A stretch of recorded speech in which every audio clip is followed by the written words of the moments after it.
What's up, guys? How's it going? Eric here. I'm going to be doing some inking today on a commission, the Eagle Force commission, the pencils that I've been posting for you. So before I begin, I am not an inker. I consider myself a penciler.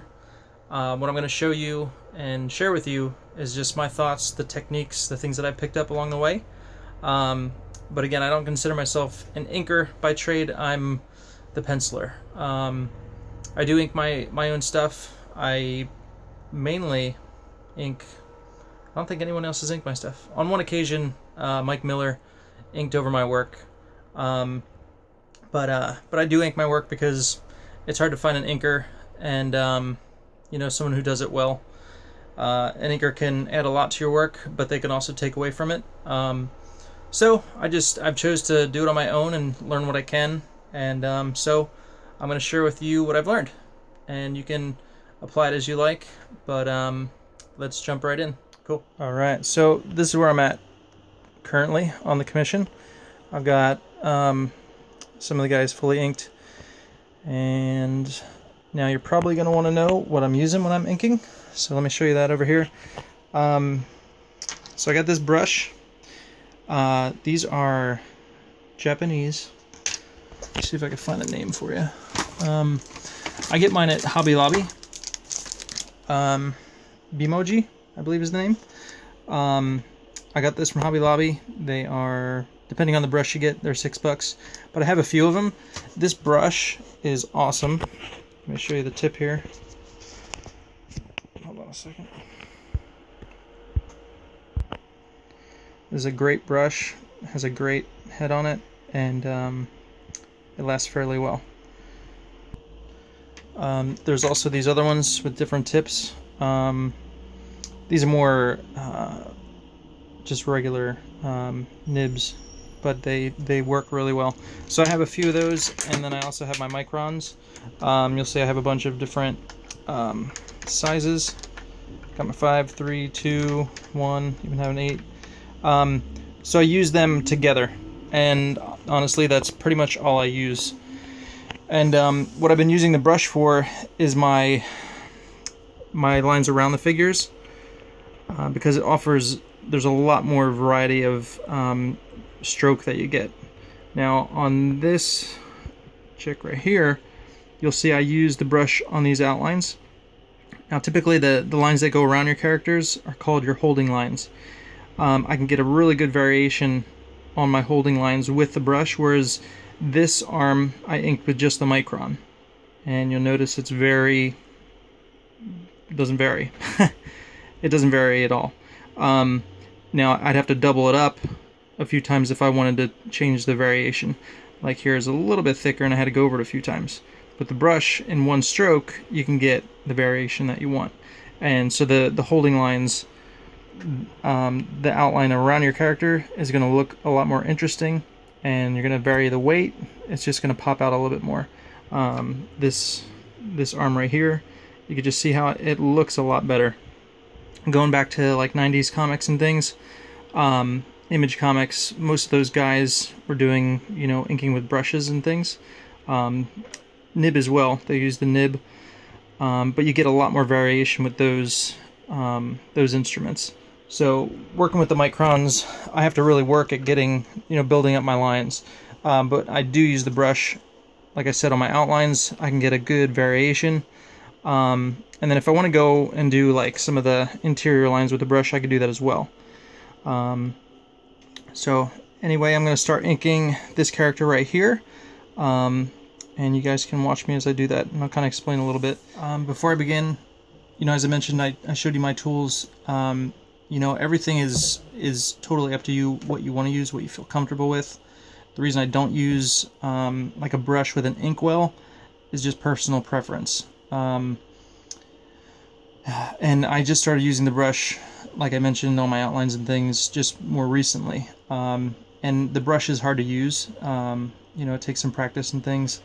And then the microns, in my hand, it feels a lot more like a pencil than a brush, or like a pen nib. So for me, that's what I'm comfortable with. So this is just me, this is my personal preference, but everything you want to do and use, you want to use to your comfortability, your comfortableness level, or whatever, and just do what you like. All right, so let me start here. I'm going to start on my outlines. Now, when you're inking, you're going to be turning your page a lot. At least that's what I do. So you may have noticed when I was penciling, I didn't move my paper a whole lot. When you're inking, you're going to want to move your page a lot, because as you're inking, they call it pulling, and then there's pushing. So when you're going this way, you're pulling. When you're going the other way, you're pushing. Now, let me just get going here, and then I'll kind of fill you in as I go.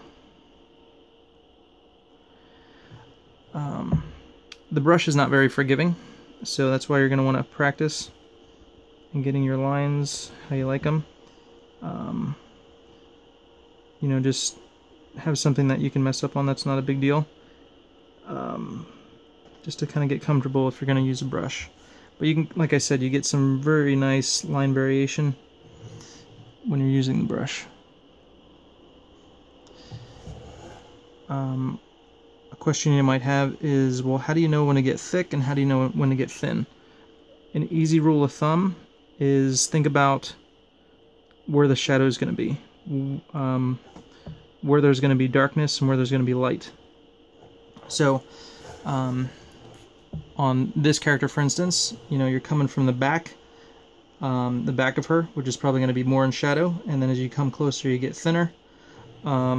Under her breast here, darker, you know, a little bit lighter, and then it goes, you know, light here. Under her bicep here, it gets a little thicker. So think about coming out of darkness and into the light. So things that are going to be a little bit darker, they're going to be thicker, and then the things that are more in the light, they're going to be thinner, right?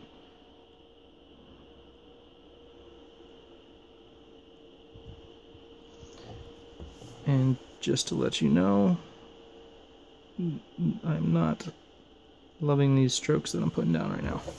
I think it's kind of, I'm working around the camera a little bit, and it's a little bit harder than normal, so can't say I'm loving these lines, but if I can get you an idea of what I'm doing, then that's all that matters. Longer strokes I'm still not that comfortable with, so I mainly do shorter strokes with the brush on my holding lines. And hopefully all this was in the camera. I wasn't even looking at the camera.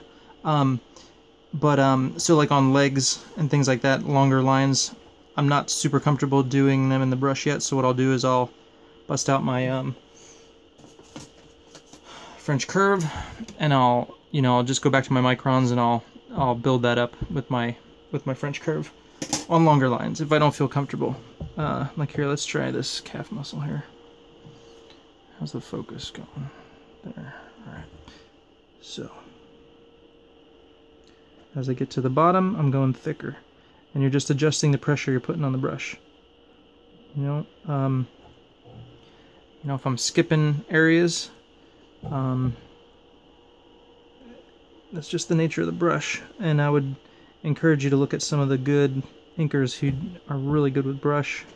One of them being Scott Williams, who inks Jim Lee, who might exclusively use a brush with the exception of a few things, but his work is amazing. But just look at inkers and you know, what they're doing with their lines, where they're getting heavy, where they're getting light, the little detail things. So again, I'm using the brush on my holding lines. Now when I go inside the form, I'm going to get thinner.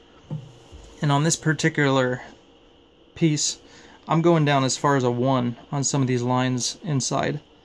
So I got my brush lines, and then I'll go down to a 1 or a 2 with the micron pens. These lines over here, that's a 1. But the little details, because there's a lot of detail in there, I'm going down to a 1. But that variation, you want to have thicker lines around your object, and then, you know, inside you want to have the lighter lines to give you that variation. And then you want to create you know, depth and space as you're doing this. You know, what makes him pop out more than this girl in the background? Well, his lines are a little thicker. That's what's going to give you that separation that you want between the background characters and the foreground characters. Alright, so let me come here. My paper.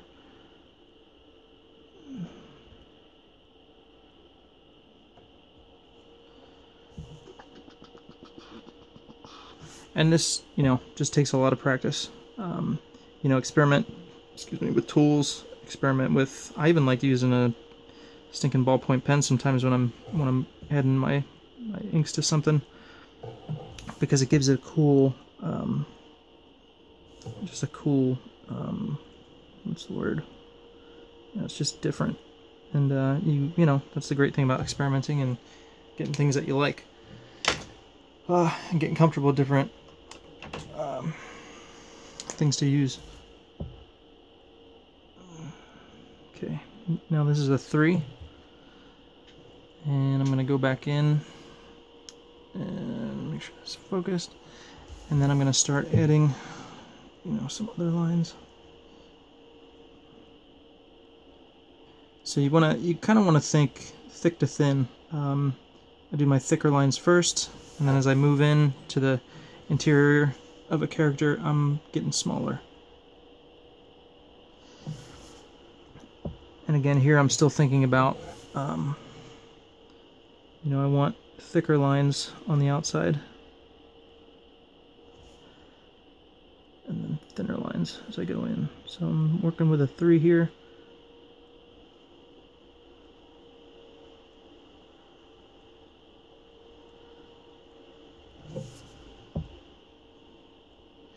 And something I like with inkers that I've seen in like the 90s comics and stuff, you know, they don't always fill in all the gaps. Like, they might leave little spaces in between their lines, and it just kind of offers a really good just variation, you know, and your eye kind of fills in those gaps. So, and if you mess up like I did just there, don't worry about it. Photoshop is great for fixing your mistakes. I don't typically use whiteout or any of those other correcting, you know, fluids or anything. I'll just fix it in Photoshop. And then also I wanted to point it out, I am using pencil. You know, I used to do a lot more with the blue lead, but if I'm going to ink something, I've just found that using pencil, I can erase it really nicely, easily afterwards, and then I'm not left with that blue underneath. Because the blue, you can get rid of that in Photoshop, but I just found that I'd rather have a finished drawing. You can't see the pencil because I've erased it. Here I did put a blue line for my horizon line. I can probably erase that, but if it's still sticking around, I can get rid of it in Photoshop. You know, again, all personal preference. You can use blue lead. Totally up to you. Like I said, I used to use it, and I still do on some things. Like, if I wasn't going to ink this, I would use the blue lead, because I'm going to hand it off to somebody who's going to need to, you know, I'm probably not giving them the physical page. I'm giving them a copy, like a digital copy. So then for that, I'd want to give them blue lines, so that way they can, after they're all done inking it, they can get rid of those blue lines. If it's pencil, and it's going into Photoshop or something, it's going to be dark. And they're going to have to print it out and convert it to blue lines anyway, so. Alright, so I want to get a little thicker here under her armband.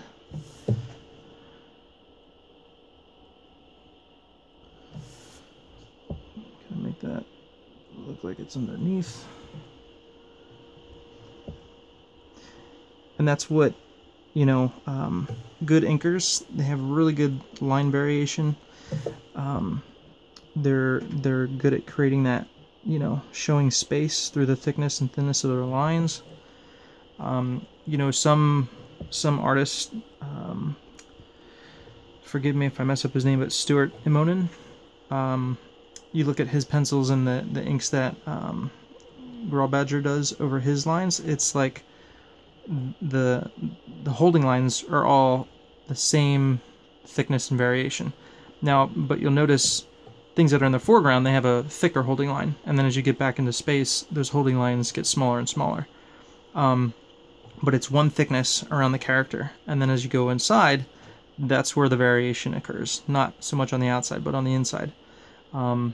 So that's another inker who has a different way of inking, which I actually really like, and have tried on the Children of the Skies pages that I think I may have posted. Yeah, I did post those. So I kind of went for that approach. It's actually a little quicker because you're not messing around with the line variation all around the body. You're just going one thickness around the whole thing. It kind of makes it easier and quicker. So, you know, those are things to keep in mind if you're worried about speed and all that. So now you'll notice I'm kind of doing a lot here with the number 3 micron pen, and that's just because that's what I feel comfortable with right now.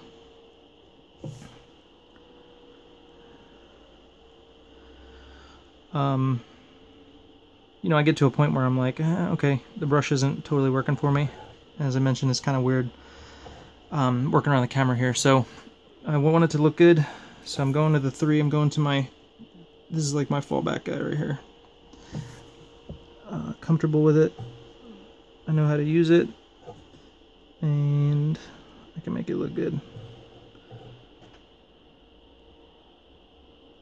And then I'm also going to post this week a page that I inked over Brett Booth. He did a Wildstorm pick not too long ago, and I'm a sucker for Wildstorm characters, so I've never done it before, but I wanted to ink somebody else's stuff, and I gave it a shot, and it came out pretty cool. So I will share the high res for that with you guys, for my patrons, and you can kind of get a closer look and see what I've done with the inks.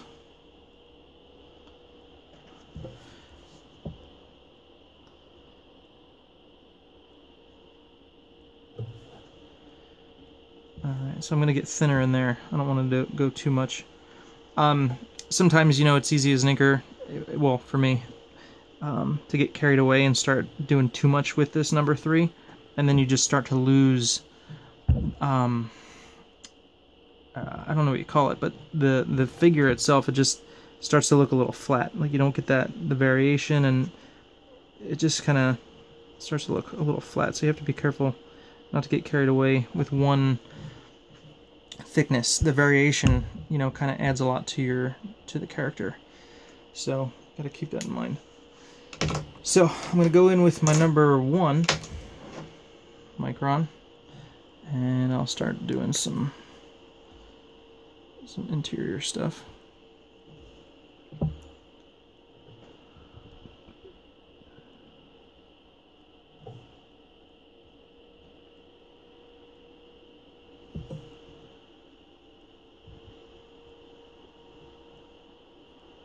Some scuff marks, beat it up a little bit.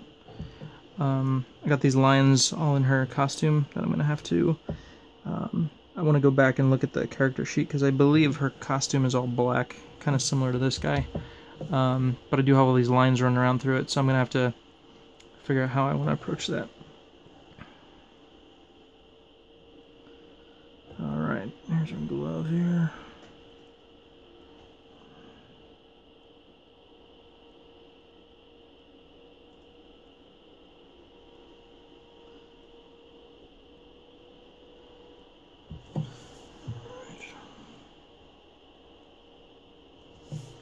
And doing more of those circular lines, you know, you might want to bust out your circle maker, your stencil or whatever. I do that from time to time, but every now and then I'm like, you know what, I got it, and just go for it. Alright.